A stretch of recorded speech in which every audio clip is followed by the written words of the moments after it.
স্বাগত ডিবিসি দেশের সংবাদে আপনাদের সাথে আছি সোনিয়া আফরিন নিশিতা। শুরুতেই জানিয়ে দেব মার্কেন্টাইল ব্যাংক সংবাদ শিরোনাম। ইহুদিদের আস্তানা উড়িয়ে দাও, উড়িয়ে দাও। ইসরায়েলের আস্তানা ভেঙে দাও, গুড়িয়ে দাও। ইহুদিদের বিদায় করো, ফিলিস্তিন স্বাধীন করো। ইহুদিদের বিদায় করো। গাজায় ইসরায়েলের নারকীয় বর্বরতার প্রতিবাদে উত্তাল বাংলাদেশ। শিক্ষা প্রতিষ্ঠানে ক্লাস পরীক্ষা বর্জন করে বিক্ষোভ।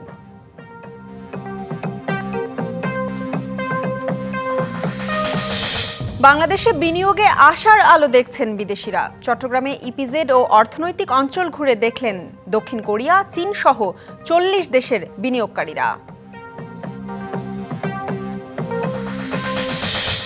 রাজশাহীর খড়খড়িতে দুটি বাসে ডাম্প ট্রাকের ধাক্কায় নিহত 3 জন, আহত অন্তত 40।